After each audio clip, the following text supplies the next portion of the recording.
Arteriet karotide janë dy arteriet kryesore që furnizojnë trurin me gjak dhe ndodhen në dy anët e qafës. Stenoza e arteries karotide është ngushtimi i kësaj arterieje nga pllakat aterosklerotike.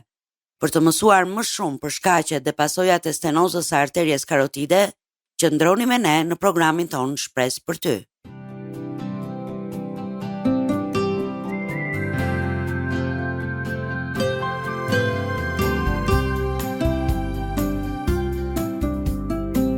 TWR Albania prezanton Shpresë për ty.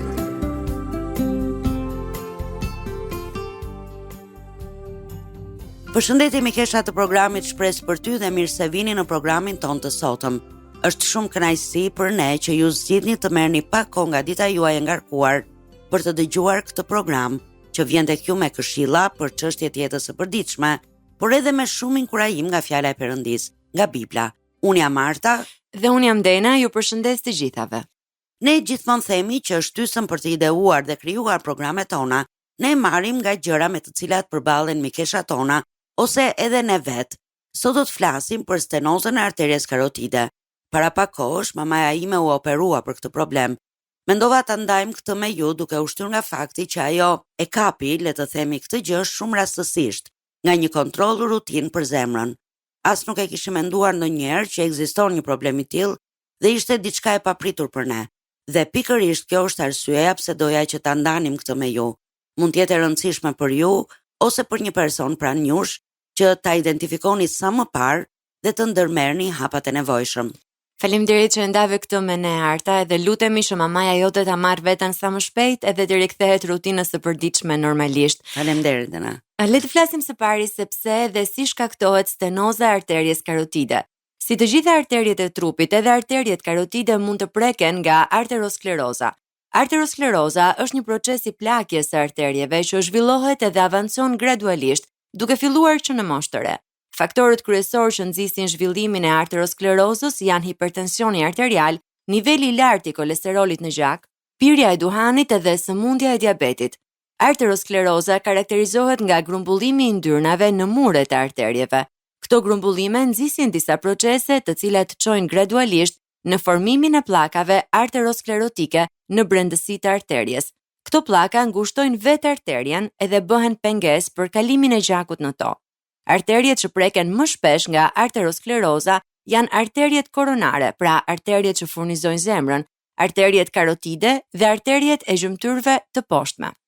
Zhvillimi i pllakave aterosklerotike në arteriet karotide mund të shkaktojë komplikime. Rritja e vazhdueshme e pllakave shkakton ngushtimin gjithnjë më të madh të arteries deri në mbylljen e saj nga tromboza dhe ndërprerjen e menjëhershme të kalimit të gjakut drejt trurit. Një tjetër komplikim është edhe çarja e pllakës. Në momentin e çarjes, përmbajtja yndyrore e saj rrëmbehet nga rrjedha e gjakut dhe shkon drejt trurit, duke mbyllur atje degtë të arteries që furnizojnë pjesë të trurit. Secili nga mekanizmat e mësipërm shkakton ndërprerjen e menjëhershme të furnizimit të një pjese të trurit me gjak dhe me oksigjen. Kjo njihet si insulti cerebral dhe shfaqet me paralizë të një pjese të trupit. Kur bllokohet qarkullimi i gjakut në arterien karotide të djathtë, vuan gjysma e djathtë e trurit, e cila komandon gjysmën e majtë të trupit, pra paraliza shfaqet majtas. E kundërta ndodh kur bllokohet qarkullimi në arterien e majtë. Paraliza mund të prek vetëm krahun, mund të shoqërohet me vështirësi në të folur, ose mund të përfshijë gjysmën e trupit. Në format më të rënda, sëmundja është kërcënuese për jetën. Në përgjithësi, stenoza e arteries karotide nuk paraqet shenja të dallueshme nga pacienti. Në disa raste, pacienti mund të pësojë paraliza momentale të gjymtyrëve, vështirësi në të folur ose errësim të pamjes nga njëri sy, gjëra që kalojnë vetë pas pak minutash. Këto njihen si atake ishemike cerebrale tranzitore, edhe janë shenja paraprake të stenozës së arteries karotide. Pacientët që kalojnë një atak tranzitor janë shumë të rrezikuar të pësojnë insult cerebral pas pak kohësh. Shpesh, sëmundja zbulohet pasi ka ndodhur një insult. Për këtë arsye është e rëndësishme zbulimi i sëmundjes përpara se të jap shenja. Dhe kjo është shumë e rëndësishme të theksohet, Dena. Ekzaminimi për arteriet karotide kryhet me ekodoppler. Ky është një ekzaminim shumë i thjeshtë, pa dhimbje dhe pa pasoja për pacientin. Gjatë ekzaminimit vlerësohet prania e grumbullimeve yndyrore në muret e arterieve, prania e pllakave dhe shkalla e stenozës, si dhe vlerësohet qarkullimi i gjakut drejt trurit. Individët që duhet i kushtojnë një rëndësi të veçantë ekzaminimit janë ata individ që kanë hipertension arterial, që kanë kolesterol të lartë, si edhe personat që vuajnë nga diabeti. Gjithashtu duhet ekzaminohen edhe pacientët me sëmundje të arterieve koronare, pacientët që kanë pësuar atake ishemike cerebrale tranzitore dhe të gjithë njerëzit pas moshës 60 vjeç. Në rastet kur zbulohet prania e stenozës, ekzaminimi përsëritet në mënyrë periodike për të vlerësuar avancimin e sëmundjes. Mënyra më e mirë për parandalimin e arterosklerozës, si dhe të stenozës së arterieve karotide, është mos pirja e duhanit, mjekimi i rregullt i tensionit arterial dhe diabetit, marrja e medikamenteve që ulin nivelin e kolesterolit dhe e medikamenteve që pengojnë formimin e trombeve, si aspirina apo klopidogreli. Në çdo rast, mjekimi duhet të përshkruhet vetëm nga mjeku specialist. Këto janë edhe masat trajtuese në rastet kur stenoza është zhvilluar, por nuk ka ende arsye për riparim, pra për operacion. Ekzistojnë dy mënyra për riparimin e stenozës së arterjes karotide, metoda kirurgjikale dhe metoda endovaskulare. Metoda kirurgjikale kryhet zakonisht me anestezi të përgjithshme, nëpërmjet një prerjeje në anën e qafës. Arteria ekspozohet, hapet, hishet pllaka arterosklerotike që ka shkaktuar stenozën dhe arteria qepet përsëri. Metoda endovaskulare kryhet pa anestezi edhe pa prerje.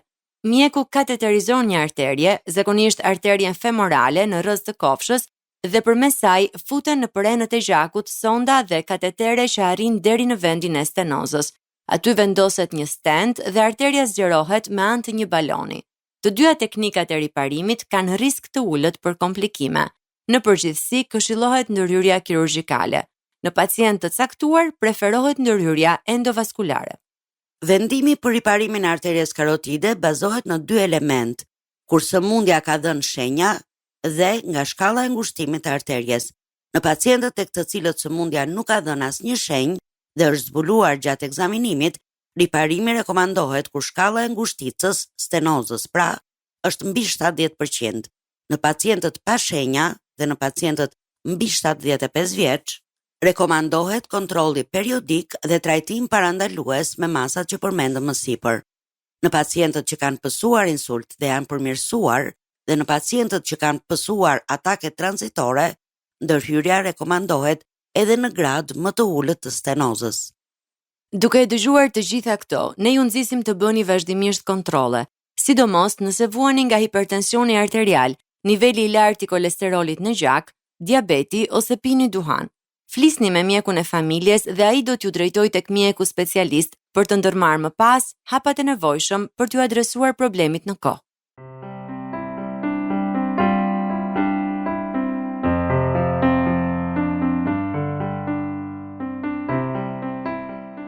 Jemi rikthyer në studio mikesha të dashura, jeni duke ndjekur programin Shpresë për ty. Në pjesën e parë të programit kemi folur për stenozën e arterjes karotide, rastet e së cilës duket sikur janë shtuar, ndoshta edhe për shkak të një stili jetese sedentar apo të ushqimeve jo të shëndetshme. Por ne dim gjithashtu se përveç shëndetit fizik, ne duhet të kujdesemi edhe për shëndetin ton frymëror. Dhe në këtë pjesë të programit do të flasim se sa e rëndësishme është t'ja japim zemrën ton plotësisht Perëndis. Le ta fillojmë pjesën e dytë të programit me disa pyetje shumë të rëndësishme, Arta. Në një botë plot mundësi, shpërshëndrime dhe detyrime, a gjejmë vërtet kohë për Perëndin? Apo a bëjmë kohë për Perëndin? Ne kemi punë, familje, hobi, qëllime dhe një bombardim të vazhdueshëm nga gjëra që kërkojnë vëmendjen tonë 24/7. Por ku duhet ta përshëndrojmë mendjen dhe zemrën tonë? Unë do të bëja edhe një pyetje tjetër, Dena. Cilat janë fushat e jetës suaj ku ju vendosni zemrën? Pra ku qëndron zemra juaj? Si do t'i përgjigjeshit kësaj pyetje? Njerëzit kanë shumë prioritete në jetë, puna, arsimi, familja. Kur flitet për çështjet e zemrës, ne shpesh e neglizhojmë mundësinë për t'ia dorëzuar atë plotësisht Perëndis. Fatkeqësisht, kjo është e vërtetë, Arta. Por le të shohim se çfarë do të thotë t'ia japim zemrën tonë plotësisht Perëndis dhe të shpresojmë e të lutemi që jo vetëm i kesha tona, por edhe ne vetë të nxjerrim mësime që janë të nevojshme ose më mirë të themi të domosdoshme për jetën tonë. Mënyra e parë se si ne ja japim zemrën tonë plotësisht Perëndis është duke ecur në këtë botë në një mënyrë që e nderon Perëndin. Bota është plot me reati të krijuara nga njeriu dhe ne jetojmë në një shoqëri shumë të larmishme për mirë dhe për keq. Ka shumë norma kulturore që tregojnë mirësi, dashuri dhe vullnet të mirë, por ka edhe të tjera që bëjnë të kundërtën. Kështu ka edhe shumë aspekte të kulturës sonë që thjesht nuk e nderojnë Perëndin. Ndërsa ekspozohemi ndaj këtyre normave, shumë njerëz i konsiderojnë ato të pafajshme dhe plotësisht të pranueshme. Në fakt, shumë nga normat kulturore të sotme janë krijime njerëzore që largohen, madje e refuzojnë idenë e Perëndis. Dikush ka thënë, fakti që mundesh nuk do të thotë se duhet. Edhe kjo shprehje është veçanërisht e vërtet në një kulturë me norma që nuk e nderojnë Perëndin. Zilia, epshi, lakmia dhe hakmarrja janë vetëm disa nga gjërat që shoqëria i konsideron të pranueshme, por që në të vërtetë janë mëkat përpara Perëndis. Ne mund t'ja japim zemrën tonë plotësisht Perëndis duke zgjedhur të largohemi nga këto norma dhe të jetojmë në një mënyrë që e nderon atë në çdo gjë. Për shembull, nëse miqt apo familja juaj përdorin shpesh fjalë të pahishme, nuk ka pse edhe ju t'i ndiqni. Duke zgjedhur të mos flisni në këtë mënyrë, jo vetëm që e mbani zemrën tuaj në përputhje me Perëndin, por edhe vendosni një shembull që bie në kundërshtim me zakonin.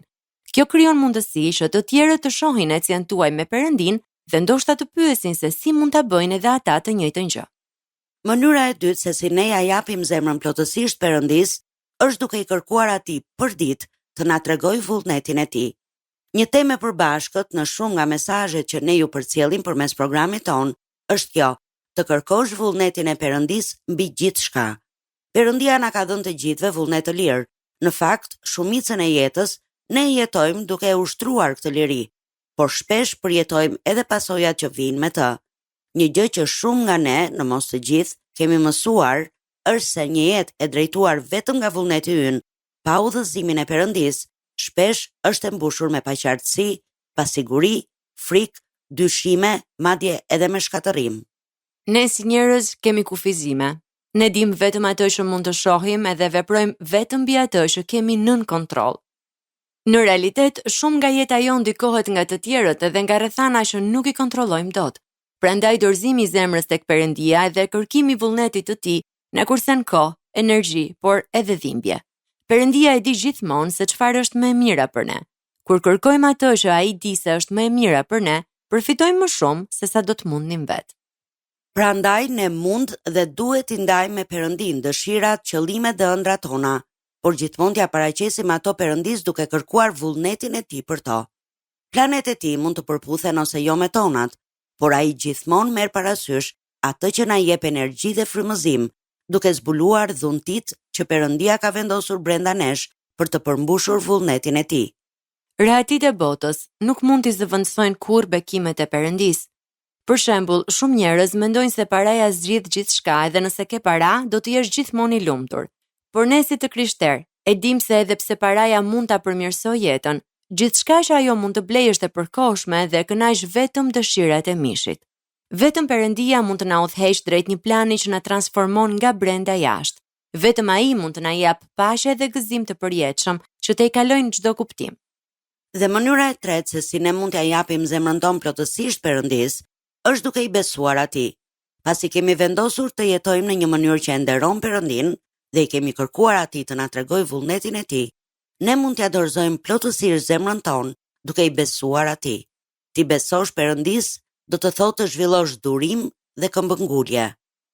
Durimi zhvillohet kur kuptojmë se koha e Perëndis është e përsosur dhe kur kuptojmë se në jetë do të kemi vështirësi, por nëse ecim me Perëndin, do t'i përballojmë ato me forcën dhe ngushëllimin që ai jep. Këmbëngulja zhvillohet kur dim se duhet të bëjmë më të mirën tonë për ta vendosur marrëdhënien me Perëndin të parën, pra ta bëjmë atë prioritet. Kjo do të thotë të gjejmë kohë çdo ditë për Perëndin, duke qëndruar në heshtje para tij. Do të thotë të gjunjëzohemi në lutje si për gjërat e mëdha, ashtu edhe për ato të vogla. Do të thotë ta lavdërojmë Perëndin për gjithçka që ai bën në jetën tonë dhe në jetën e njerëzve për të cilët ne lutemi. Këmbëngulje do të thotë të qëndrojmë të palëkundur në një jetë që e nderon Perëndin, duke pranuar se ndonjëherë edhe mund të bijem në mëkat, por gjithmonë mund të pendohemi dhe të kthehemi tek ai.